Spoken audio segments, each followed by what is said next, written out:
Now on River Region Evening Edition, some answers from SIU basketball star Dion Lavender as he talks exclusively with us about why he's leaving the team.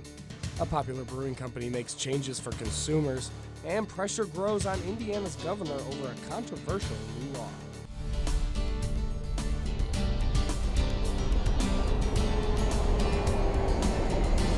News from around the world, across the nation, and here in the River Region. This is the award-winning Student Newscast, coming to you live from Southern Illinois University. River Region Evening Edition begins now.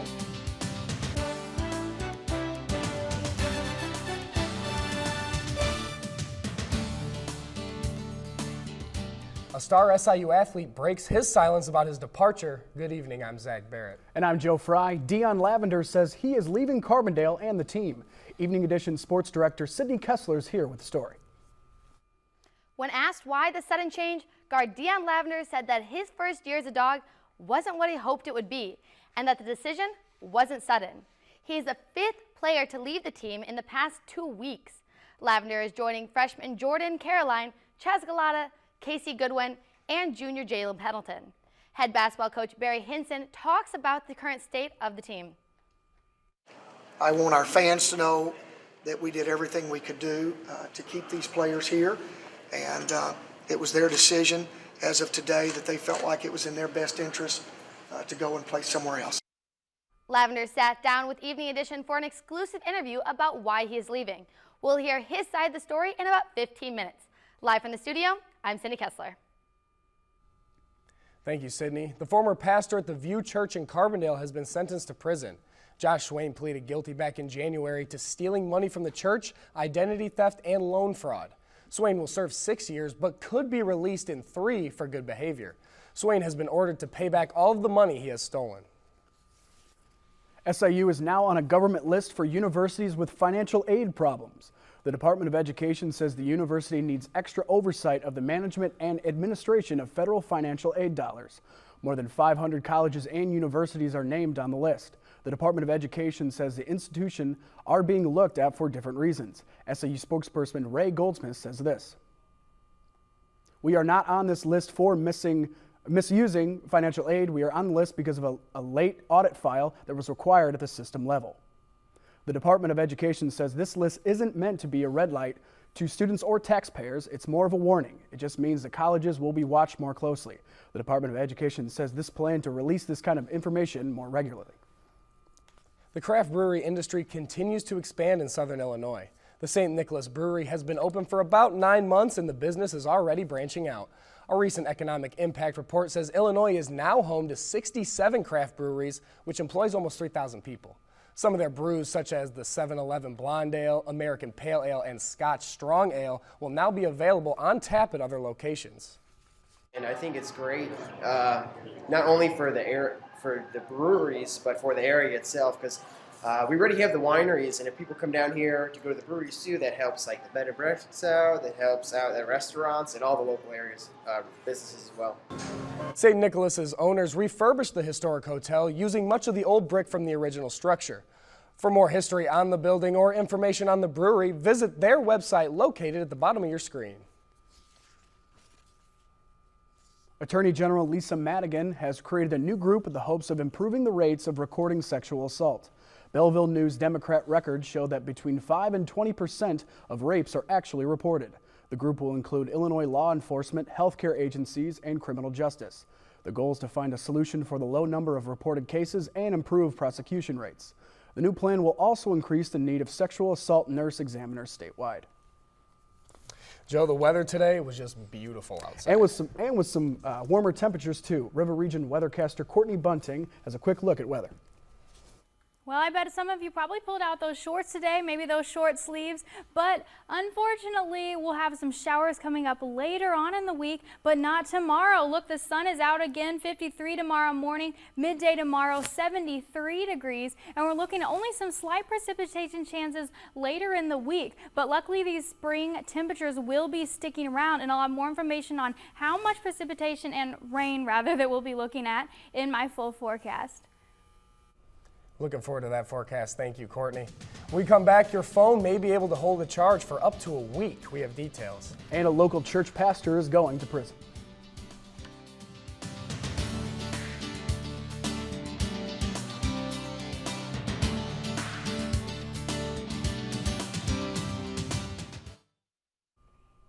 Would you like to have a phone that held a charge for a week or an electric car that can go 500 miles on a single charge?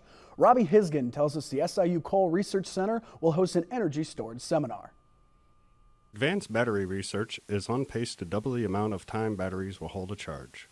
Some of that research is being done at SIU University.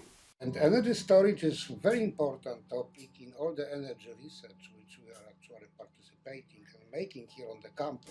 Their energy research looks at storing excess electricity from coal plants and other energy producing sources. The usage is actually pretty wide. And let me tell you that, for instance, if you are producing solar electricity or producing wind, of course, solar electricity we can produce only during the day. Transportation is one of the best uses for more advanced batteries. Electric cars. Right now, when we have the fully electric car, we have the different limits which we can drive. Tesla has about 300 miles or 350, but when you have the not heavy, not pretty big batteries, so we'll be able to store a very efficient way a lot of electricity, then probably we can expand the range.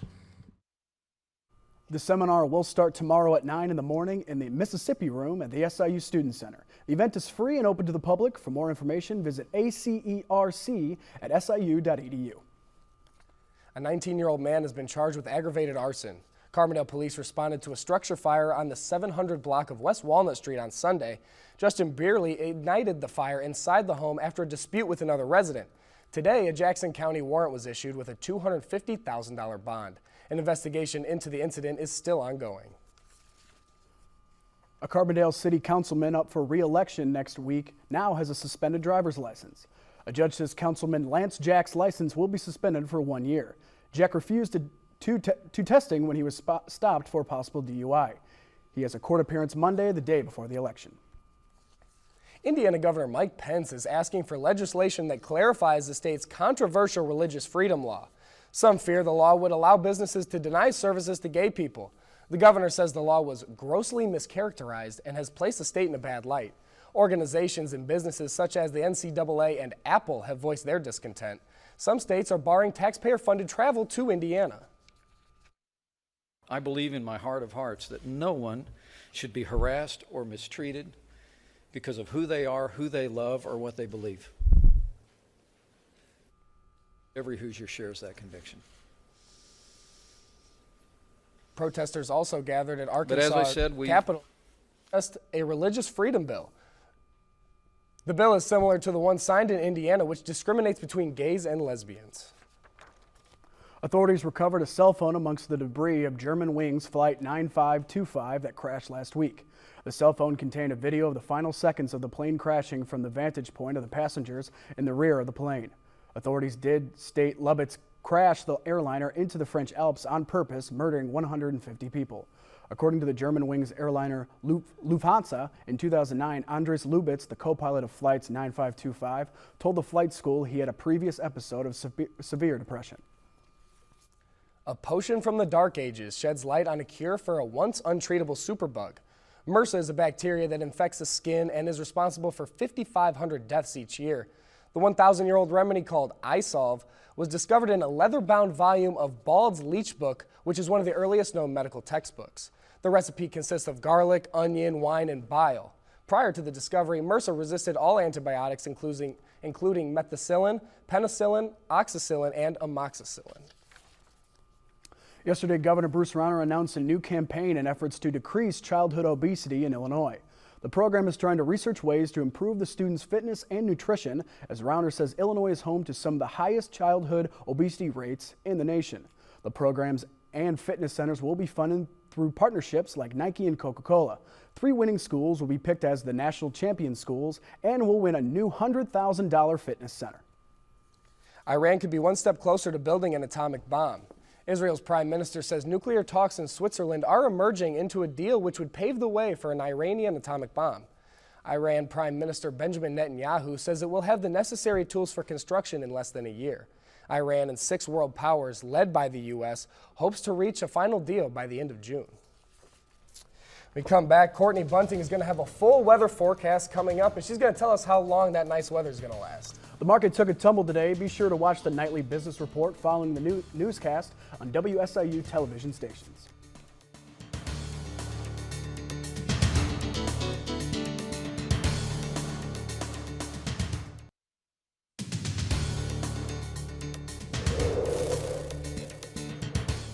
Well, another nice day out there today. The sun was shining, almost a little warmer than what we would have wanted. We're not quite used to these warm temperatures yet, but luckily they'll be sticking around, maybe a slight cool off, but for the most part you'll be getting used to those spring temperatures. A slight chance of thunderstorms to look at, but some sun after those thunderstorms are gone. So there's light at the end of that tunnel. We just got to make it through. Right now we're looking at a temperature of 74 degrees. Pretty warm out there, a little humid, but not bad as those winds are coming out of the northwest at about 14 miles per hour. I'm sure you noticed those strong winds. Maybe you had your windows down, your convertible out. The winds are a little strong right now. Here's a viewer photo. As you can see, it was taken from Morris Library and it looks really nice. Kylie Calderon sent me that. And you can see that the sun is shining down, a little shadows from those. And look at that, the green is starting to pop out. We can see maybe those flowers will start blooming. There's some tulips out there.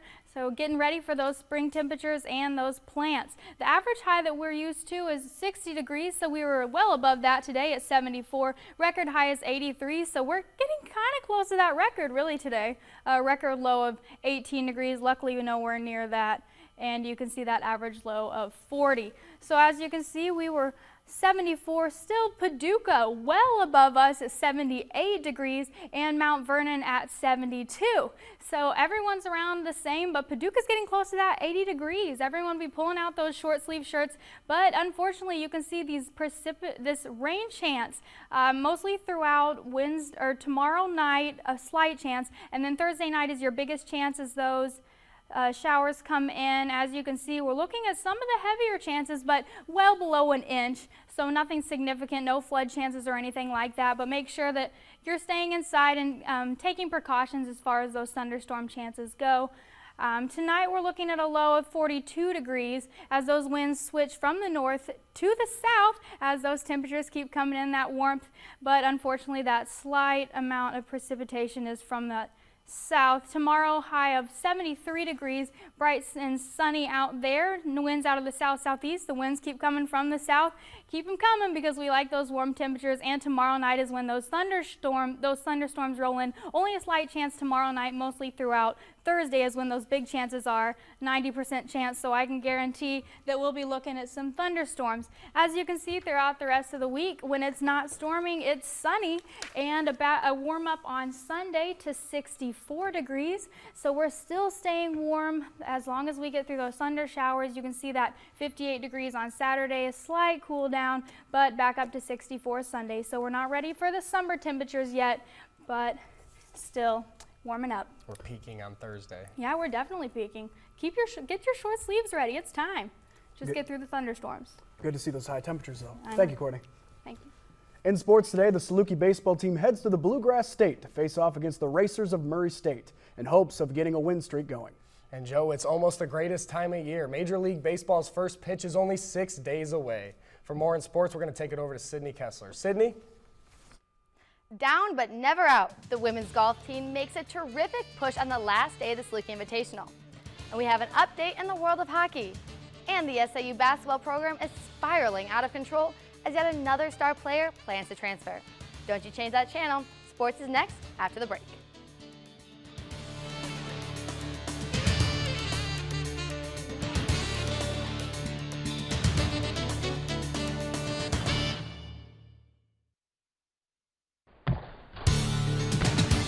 And now the latest scores and highlights from across the River region. This is Evening Edition Sports. We're learning more tonight about why star SIU basketball player Deion Lavender is leaving the team. He stunned the coach's staff when he became the 5th player in the past 2 weeks to pack up. River Region sports reporter Ahmad Hicks has an exclusive interview with Lavender. Lavender said he didn't think it would actually get to this point, but realized this was not the place for him. Yeah, that's how you might be the right place for some people, it's just not the right place for everybody. I want our fans to know that we did everything we could do to keep these players here, and it was their decision as of today that they felt like it was in their best interest to go and play somewhere else. When it came to his decision to transfer, he said it didn't just come up. No, I mean, it's been thought about for a while, but I mean, I really didn't think that I was kind of going to go through with it, and then I was like, whenever I saw everybody else leaving, I was like, that was kind of the last straw, like, them my guys, I got to, You know, I asked a question today, when you start 32 out of 33 games, why would you feel the need to go somewhere else? When you start almost half of the games in a college season, why would you want to go somewhere else? And I had some really unhappy moments here. I mean, even though I started and I played a lot of minutes, I mean, that doesn't lead to happiness. Coach Henson said the other players' decisions came from guarantees he couldn't make them. the guarantees that those guys were asking for, I couldn't guarantee those, Todd. I can't guarantee anything. I wouldn't say that they didn't have their decision to go, but I mean, it was kind of put upon them. It would be the best situation for them to leave.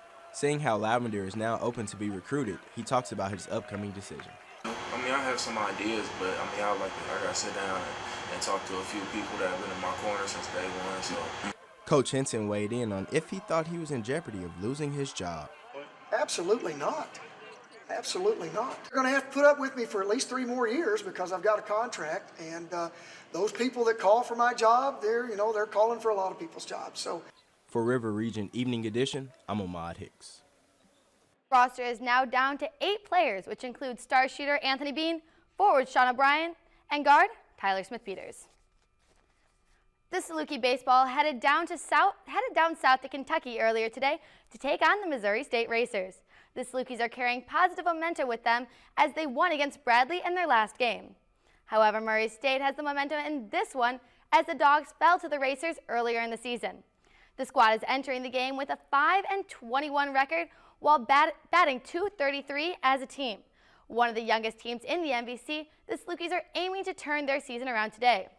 The Dogs are currently in action, and we'll have those updates tomorrow.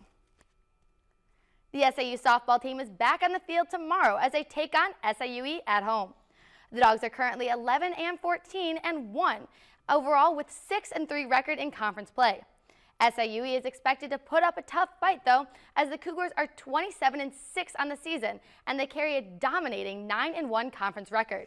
The game will be played tomorrow at home. First pitch is at 4 p.m. Down 7 strokes in the Saluki Invitational? Well, that wasn't a problem for the women's golf team as they rallied back to finish with a 1-stroke lead. This win gave the women their 4th straight Saluki Invitational title. The Dogs also took home the individual title with junior Maddie Lindier finishing as the Invitational medalist. This is the first for her career. The Salukis will be back on the green in mid-April as they participate in the Indiana State Spring Invitational. In Major League Baseball, opening night is slowly approaching, and the first game of the year is going to be a good one. The St. Louis Cardinals are set to go toe-in-toe with the Chicago Cubs on Sunday night. The Chicago Cubs had a headline-worthy offseason as they acquired manager Joe Maddon from Tampa Bay and signed Joe Lester from the Boston Red Sox. There is optimism for the Cubs to win it all this year. Well, according to Back to the Future, that is.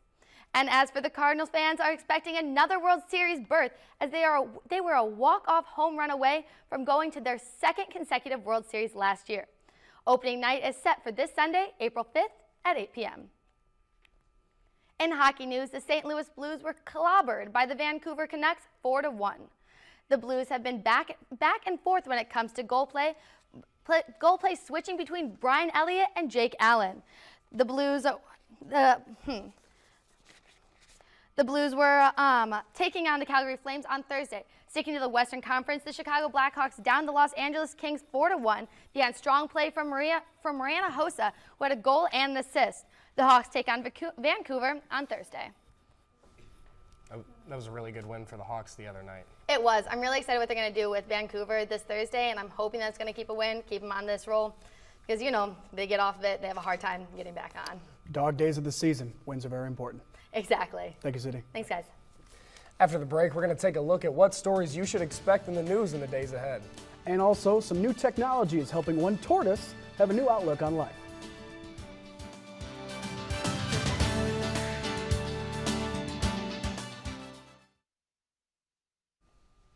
And here are some of those stories making news in the days ahead. Outrage continues to mount over Indiana's controversial new law. SIU has been put on a federal watch list due to financial aid issues. And we have updates on the SIU basketball team as they look ahead to a future without 5 of their stars. Join us Monday through Thursday at 5 for River Region Evening Edition. A 3D printer has given a tortoise a new look on life. Cleopatra the tortoise had a damaged shell that left her open to infection. When Cleopatra was brought into the rescue center, the owner had an idea to use the printer to create a prosthesis. The program built the tortoise a new shell layer that can also be removed for cleaning. Cleopatra is now safe to play and mate with other tortoises thanks to her new shell. Man, that's really innovative. I'm really glad they invented that. And I love the name, Cleopatra. Even better. Courtney, can we get another look at weather, please? Yeah, absolutely. Well, as you can see, the bulk of those thunderstorm chances are Thursday night into Friday, so be careful when you're sleeping. Make sure you get an early start. Maybe you can sleep through those thunderstorms, but after those, you see the sun's coming back out and keeping warm. So luckily, spring is here to stay. Awesome. Thank you, Courtney. Thank you. And thank you for joining us tonight. Follow us on Facebook and Twitter at River Region News. I'm Zach Barrett. And I'm Joe Fry. For Courtney Bunting and Sydney Kessler and more than 100 students who work on Evening Edition, good night.